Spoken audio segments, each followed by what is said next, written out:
আগামী নির্বাচনে পৃথিবীর বিভিন্ন দেশে থাকা প্রায় 2 কোটি প্রবাসীর ভোটাধিকার নিশ্চিত করতে হবে। এটা আমাদের 1 নম্বর দাবি। তারা পৃথিবীর নানান দেশে রক্ত ঘাম ঝরিয়ে এই বাংলাদেশে রেমিটেন্স পাঠায়, সেই রেমিটেন্সের টাকায় এই বাংলাদেশ চলে। সুতরাং তাদের সেই অধিকার রয়েছে বাংলাদেশের নির্বাচনে ভোটাধিকার প্রয়োগ করার। সেই ভোটাধিকার প্রয়োগ করার যে সিদ্ধান্ত, তার পরিষ্কার কোনো নমুনা এখন পর্যন্ত আমরা লক্ষ্য করছি না।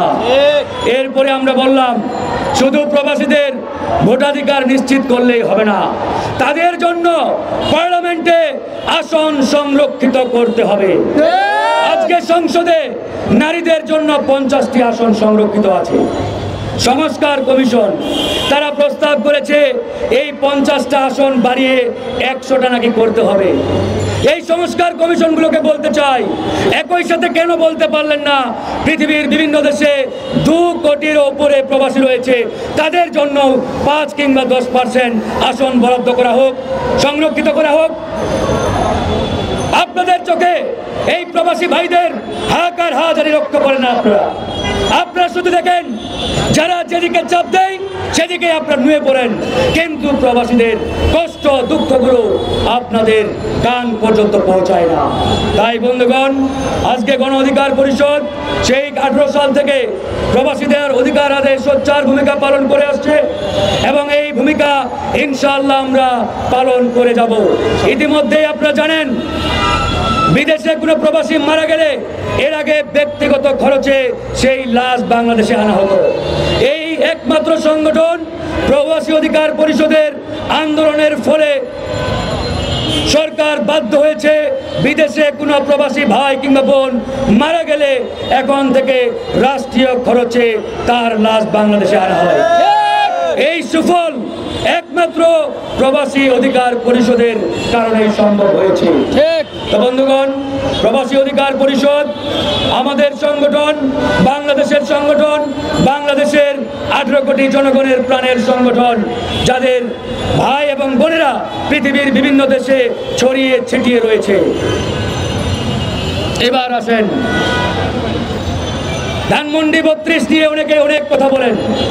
আমরা শুধু একটা কথাই বলতে চাই, এই যে ধানমন্ডির 32-এ যা শুরু হয়েছে এবং যা হচ্ছে, এর পুরো দায়ভার শেখ হাসিনার উস্কানির কারণেই মূলত এদেশের ছাত্র জনতা ক্ষিপ্ত হয়ে সেই ধানমন্ডিতে এই যে একটা অরাজকতা এবং এখানকার যে একটি উদ্ভূত পরিস্থিতি তৈরি হয়েছে, সেটা একমাত্র শেখ হাসিনার উস্কানিমূলক বক্তব্য দেওয়ার ঘোষণার কারণেই শুরু হয়েছে। আমরা এরকম পরিস্থিতি দেখতে চাই না। আমরা বলতে চাই, আপনারা যেহেতু আইনের কাঠামোর মধ্যে প্রবেশ করেছেন, তাই আপনাদেরকে আইনের মধ্য থেকেই কার্যক্রম করতে হবে এবং সেই অনুযায়ী আপনাদের আচরণ জনগণের সামনে উপস্থাপন করতে হবে। এর বাইরে আপনাদের আচরণ যদি প্রদর্শিত হয়, তাহলে জনগণ কিন্তু চুপ থাকবে না। আজকে শুধু ধানমন্ডি 32 নয়, একই সাথে আপনারা যদি ওই বুলডোজার নিয়ে এই সরকারের উপদেষ্টা পরিষদে হানা দিতেন, তাহলেই বলতাম আপনারা সত্যিকারের বিপ্লবী। কারণ এই সরকারের উপদেষ্টা পরিষদে সবচাইতে বড় বড় আওয়ামী দালালরা এখনো বহাল তবিয়তে রয়েছে। আমাদের পাশেই সচিবালয়, এই সচিবালয়ে অসংখ্য আওয়ামী লীগার, আওয়ামী দালাল, ভারতীয় রয়ের এজেন্ট এখনো বহাল তবিয়তে। আপনি বুলডোজার নিয়ে ধানমন্ডি যাবেন, ওই খুলনায় যাবেন, চট্টগ্রামে যাবেন, আপত্তি নেই।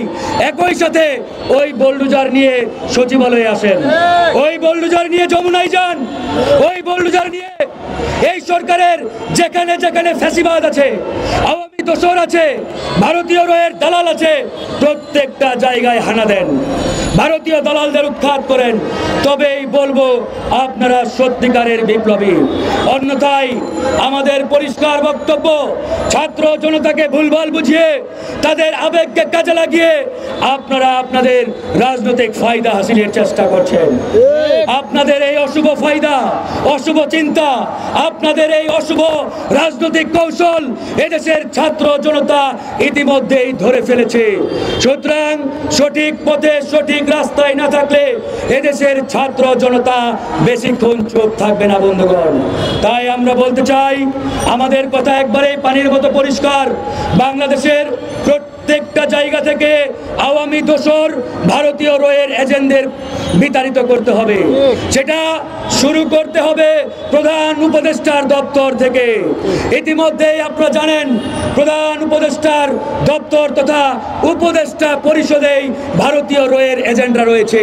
তারা সংস্কারের কথা বলে, সংস্কার আমরাও চাই, তো সংস্কারটা করবেন কোথায়? আপনার ডানে বামে আওয়ামী দালালদের রেখে আপনি একটি সংস্কারের কথা বলছেন। আমি মনে করি এটা পরিষ্কারভাবে ভাউতাবাজি, প্রতারণা।